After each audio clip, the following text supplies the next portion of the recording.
Today we have a very special guest, the most important person of 20th century. And I must tell you that this is my great fortune that I am spending few moments with the father of the nation on the occasion of the 100th year celebration of the foundation of Tolstoy Farm. I don't know how many of you are aware of the fact that Tolstoy Farm was the first experimental community living space Gandhiji has started in South Africa much before he established Sabarmati Ashram in Ahmedabad. We are here to understand the idea behind the Tolstoy Farm and also the relevance of such an establishment in the present global scenario. Let us all be with this political visionary for some time and engage ourselves in his great ideas and learn more about its practical use. Gandhiji, what was the reason or the force behind the establishment of Tolstoy Farm?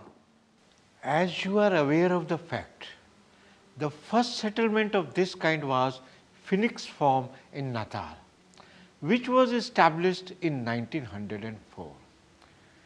I had come across a book by John Ruskin, Unto the Last, a work that celebrates the virtues of simple life of love, labor, and dignity of human being.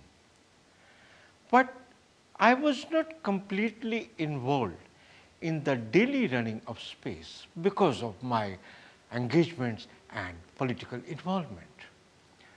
During the final phase of the campaign in South Africa, I was in jail for 3 months in 1909, first in Waxrust and then in Pretoria. I read around 30 books in that period, mainly the works of Henry D. Thoreau, Tolstoy, and many books on Hindu religion. It was Tolstoy's writing that impressed me a lot. Sorry to interrupt you, Gandhiji. Could you please recollect which book of Tolstoy inspired you the most? Yes, I understand what you mean. You must be thinking, which novel of Tolstoy inspired me? Unfortunately, it was not any of his novel. It was a book called The Kingdom of God Within You.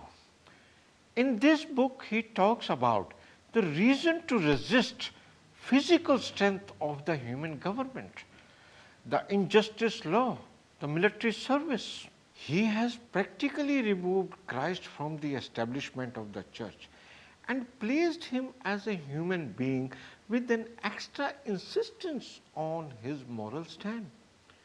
For me, I was trying to understand Hindu religious order and tried to come in terms with moral system which could be devoid of rituals and blind worship. In a way, Tolstoy's book gave you some clues to understand how to function in a political system, keeping one's own religious faith and moral conduct, right? Yes, it is true. But at the same time, I was deeply in search for the understanding of truth in our culture and heritage. I was reading Bhagavad Gita and was deeply absorbed by the chapters that stressed on selfless actions, duty, discipline, and involvement. When I came out of jail, I proceeded for London to present Indian case before British government and then get engaged in plans concerning the formation of Union of South Africa. I talked to many persons, including Colonial Secretary Lord Kew, without knowing whether I will make any success. But when I came back to South Africa, it was very clear that all my efforts were in vain. But more alarming was the passive resistance has slackened during the 5 months that I had been away. Why did it? Did their confidence level go down in your absence? It was a combination of many factors. The Transvaal government had put fear in the heart of Indians by deporting some of them back to India, and it was not freely arresting the Satyagrahis thereby to further their cause as it had done earlier. The morale of Satyagrahis had sagged dangerously low. Barely hundreds of diehards among the Satyagrahi were willing to court arrest. The fact is that many of the Satyagrahis abandoned the campaign before its stated goal had been attained. This made me think that they had to be properly trained in determination necessary for Satyagraha. It also implied a need for the central place where a corporate sense of purpose might be instilled into Satyagrahis and thereby campaign could be revived. I'm sure there might have been many practical difficulties in terms of financial crisis. Satyagrahis were also worried over the plight of their wives and children. True. It was under those circumstances the idea occurred to me to purchase a farm near Johannesburg. I thought the farm would not only meet the expenditure problem, as the residents of the farm would be doing something to earn their living, but would also provide me a communal living which I had been thinking for a long. Could you tell us more about the location and the person behind the investment? Because the center of campaign was Transvaal, the farm had to be near Johannesburg. It was Herman Kallenbach, a Jewish architect friend of mine, who came to help us. He bought a piece of land from town councillor Partridge and placed it on May 30th, 1910 at the disposal of Satyagrahis for as long as the campaign would last. His understanding and openness was really touching. I even mentioned his action as a calculated one to bring East and West nearer in real friendship than any amount of rhetorical writing or speaking. The settlement was called Tolstoy Farm at the suggestion of Kallenbach. When I wrote to Tolstoy, I mentioned it to him. Kallenbach was deeply touched by the writing of Tolstoy. Initially, how many people were there in the farm? Could you also explain us the daily life there? There were around 70 to 80 residents, 40 young men, 2 to 3 old men, 5 women and 20 to 30 children. The number may have varied time to time. There were Hindus, Muslims, Christians, Parsis and Indians and whites. The people who spoke one or more were from among Gujarati, Hindi, English and Tamil. In a way, it was a heterogeneous microcosm. And I must say, it was an experience for me to prepare to interact with macrocosm in India in later years. We had a discipline. Our day started at 6 as the bell rang. After the toilets were completed and the beds were made, the residents ate breakfast. Everybody was assigned a task for the morning. The work stopped at 11 a.m. for a bath. The bath was postponed to this time because of the good use of sun rays. Midday meal was served at 1 p.m. After that, several classes of school begin and last till 5 in the afternoon. The evening meal was served at 5:30. Then there was a rest of an hour. At 7 p.m., residents would reassemble before me and they will review the day's event and point out the difficulties if there were any and would suggest the ways to prevent them. And then we read some religious books and hymns before we go to bed. The teachings and the experiments on self-control you were practicing with Satyagrahis are of a great value for us today. There might be a difference of opinion due to fast-moving pace of today's lifestyle, but more or less, we come back to your reference whenever a difficult situation occurs. Can you share with us the nature of your preparation in order to form a perfect human being? The prime goal of individual's life is self-realization. That can come from search of truth in specific instances and absolute truth as an ultimate reality. To reach the ultimate truth or God, as the people may like to name it, an individual must determine what the truth meant to him or her and then practice its single-mindedness. If I put it in another way, the concept of truth is that soul force which gives power of good residing in an individual. It could be cultivated to realize its potential. The prolonged training of individual soul is required to be a perfect adult satyagrahi. In what way specifically did you hope to achieve among the farm's residents the realization of soul force? Certain moral principles needed to be observed by satyagrahi to realize the soul force.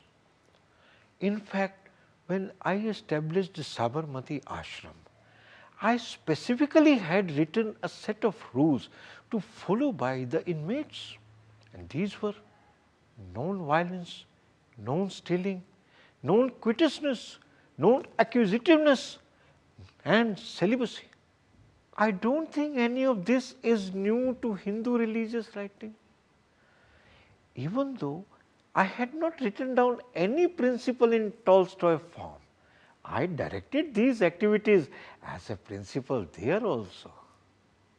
The emphasis was on simple communal living, where individual self-interest were curbed for the good of all. When you describe all this, I can only understand you as a great spiritual leader. At the same time, all your energy was channelized to strengthen the people for their political will and resist the uttermost discipline and the strong will to sacrifice your life for a political cause. What we could not grasp as a new generation Indians is how you made your spiritual ascendance through political struggle. As far as I know, and we were told, spirituality and politics are two different things. It is a matter of dispute, young man. But I may have an answer of your query on spiritual ascendance through political struggle. As a human being, we all are born in a battlefield. Some of us might understand it as external circumstances of injustice and hatredness which make us deeply look into ourselves. Others might feel the internal turmoil which makes them understand the world around by understanding the crisis within them. In both cases, unavoidable political crises arise at the moment when we interact with the world around. Internal struggle for the truth is considered to be metaphor for the spiritual crisis. The external struggle for the truth is the reality of that metaphor. I consider the world outside and the world within reflect each other when working towards a goal. When people say nowadays the personal is political, I say the personal is spiritual. Therefore, spiritual is political. But Gandhiji, with such an argument, we will be accommodating more and more religious fundamentalists in political sphere. How do we make them understand that myth and reality both are two different things? Myth and reality merges when you lose your political goal. It merges when your work is not complete or you live in between. As I once said, I am not a visionary, I am a pragmatic idealist. Why do you hesitate to say what is your belief and what are you against? Why do you hesitate to raise your opinion when everything around you merges into one? Why don't you become alert and make yourself understand the situation with your practical wisdom and logics. You are absolutely right. Many of us are misled by many factors. We often see things without looking. In today's world, everyone is visionary without a vision. Okay, coming back to Tolstoy farm again. How did you prepare satyagrahis for the final struggle? Training imparted in the modern day revolutionary camp might mean attaining skills in the use of firearms and learning tactics in attack and self defense. On the other hand, soldiers at Tolstoy farm were trained in the use of another kind of weapon, satyagraha. It appealed to the residents. I prescribed a mode of life in which satyagraha might be assured of becoming fully realized. I believed that each one of the residents was capable in realizing the perfection of satyagraha by rigorous spiritual and mental exercise. We were not more than 60 at any given time. From among this number came the core of satyagrahis who assisted in the successful operation of the last stages of campaign. As we look at the freedom struggle and movements that you initiated throughout your life, one important thing comes in my mind: the way you prepared people for final struggle under one roof, whether it is Tolstoy farm, Sabarmati ashram or Wardha. Is there any relevance of such an establishment in present Indian context, or the importance of such establishments ended when you achieve the main objective, freedom? If you look at the history, any system of organized community is formed out of a necessity. Certain systems continue to exist even after their set goals are accomplished. I hope I assisted the residents of the Tolstoy farm, the old as well as the young, in their struggle with the life itself. Who can deny universality of benefits to people seeking truth and simplicity, means of tolerance, hard work, discipline and self-reliance? These were the virtues that I hoped to inculcate among the participants of my cooperative commonwealth, a new order. I hoped that would spread to the world. If the present India accommodates and functions on these virtues, then the establishment of this sort is not at all necessary. But Gandhiji, don't you think in ideal community living with self-realization and common welfare is an utopia? As we have witnessed the failure of many systems, including communism. All of them stood for humanity and a peaceful world of harmony and dignity. Humanity itself can become an utopia soon. Real world has lost its charm long ago. Only utopia can generate our future world, a world with tranquility and mutual respect. I lived and proved to my generation that utopia can be realized. That is our nation. But a nation can be at a great mistake if it turns against its own people. Maybe another utopia has to be conceived to undo the clutches in which this nation has bounded itself. Before we come to conclude today's conversation, I would like to point out an interesting dilemma in connection with your Tolstoy farm in South Africa and our country's newly developed interest in African countries for different reasons. Indian companies are acquiring vast lands in Africa for growing vegetables to fulfill food demand back home. These modern farms can also be considered as new colonial investments. Would you like to comment on this, Gandhiji? If our future vision is based on huge profits and expansion, that profit will create its own power. I don't think there is any food shortage today in the world. It was created by a certain set of people to control the rest. They have to keep the rest in permanent poverty to secure their power. The colonies are formed on the day-to-day basis. We imagine or create the world we live in. We own that world, but the earth is not owned by us. In my opinion, land belongs to no one.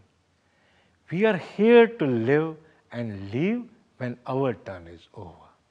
But we have a great responsibility to leave the place clean and tidy for our future guests.